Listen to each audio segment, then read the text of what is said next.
Well,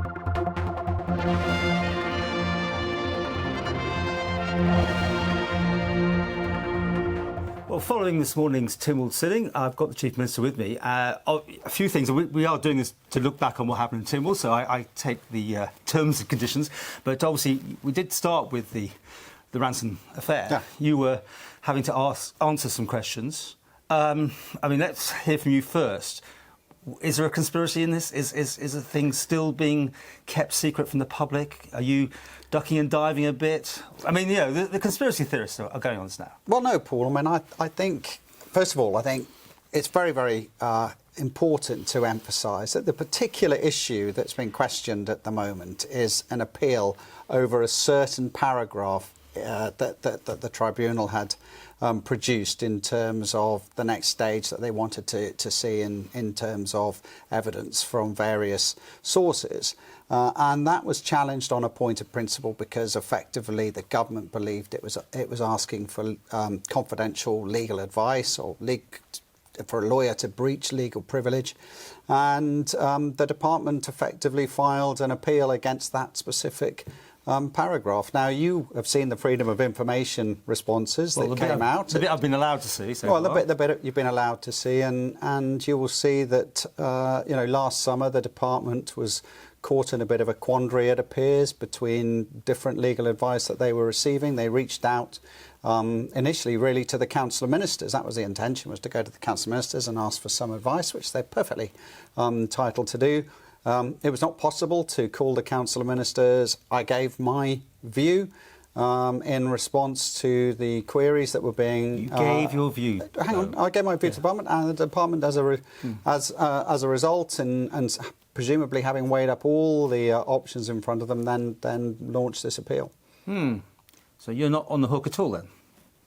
Well, I don't understand who's on. I don't understand what on the hook for. I mean, I don't. We have the advice. Yeah. That appears from what we've now seen in the public from the private law firm that there was don't go for the second appeal. And when they went into the appeal, they said we don't know why we're here.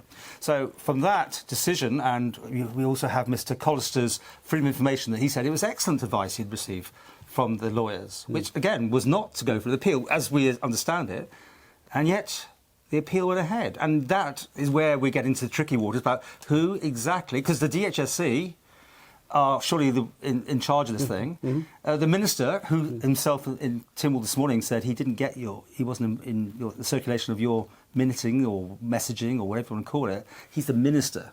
He didn't get it. You didn't include him. Come on. How much more do I need to point out that it doesn't add up very well, does it? So I'm not quite sure what the actual critical point is that you're driving at. That here. You went for a second. I say you. The government ended up going for a second appeal when the advice appears to be. Well, I think.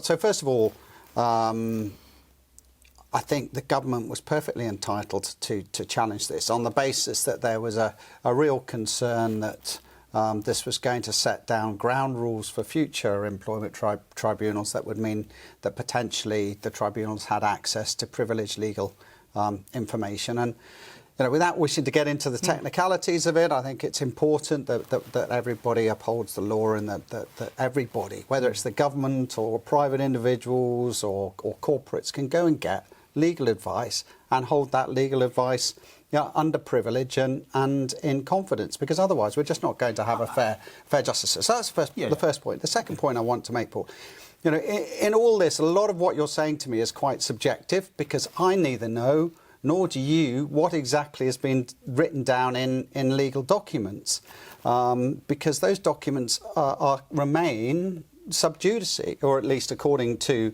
the legal arguments, those legal documents remain sub judice and have not been published, Paul. But of course, we're still, and you're drawing me into an area, and I have to confess, you know, I'm not a lawyer, I'm not a judge.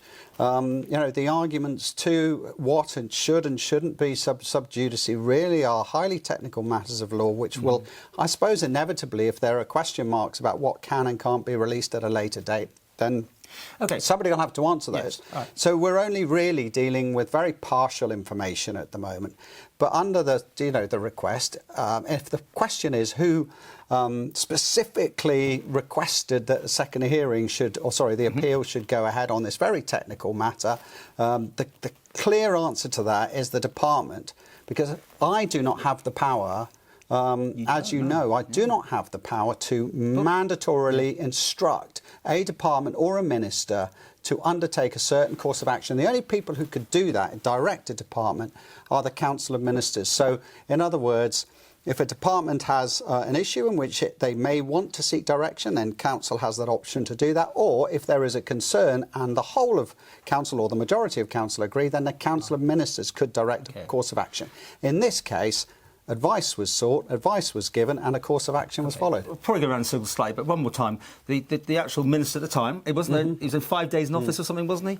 And the information came back that he had received this excellent advice from the lawyers. The lawyers were the private company, not the AGs.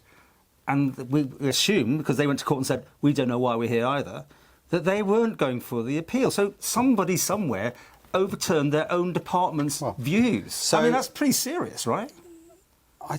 Well, again, Paul, I mean, we're acting on half a story, right? I mean, we've seen... You're saying you didn't know. That's the main thing. No, can I just answer the question that you've just put?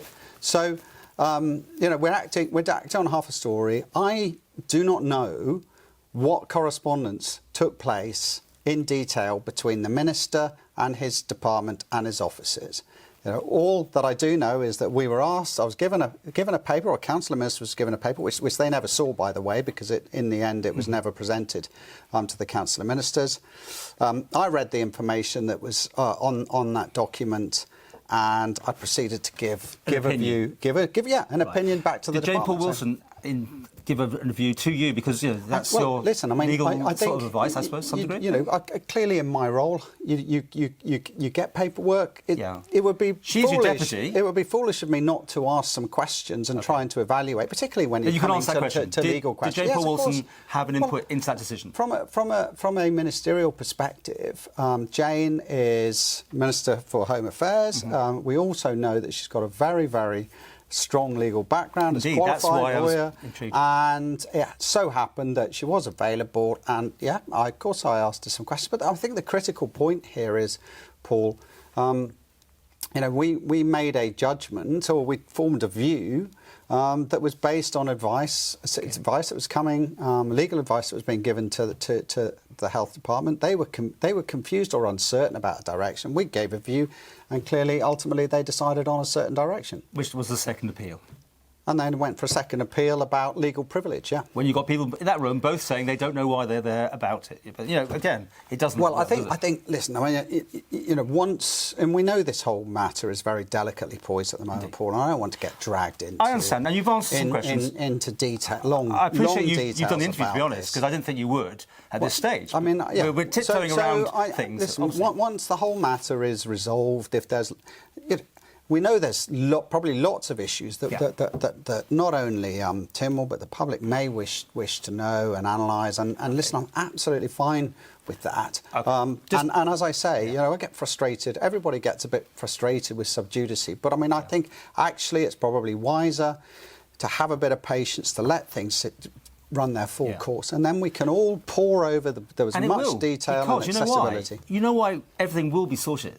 Because you have stood on the principles of open honesty and transparency as a government. And 10 years ago, when it was a Sefton and you were the backbencher, you were the one screaming at the government to own up to things, hold their hands up.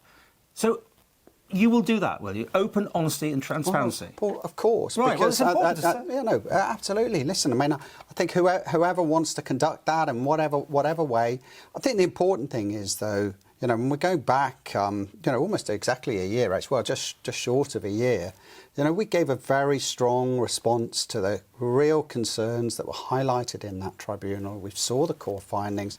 Government has never, let me be clear, government's never contested the findings of that tribunal. We totally have respected the findings of that tribunal, And you know that I gave effectively, I think, almost a 10-point response in terms of how government was going to change its culture, what we were going to do about evaluating positions, how we could strengthen the governance by bringing in non-executive directors, how we were going to review the OHR department. So a lot of actions have taken place. A lot of that is now in place. Some is coming to fruition. And certainly by the summer, if people want updates in terms of what's happened, I'm very, very happy to give that, because we know and we can see a lot of that is in train of thought or in action at the moment.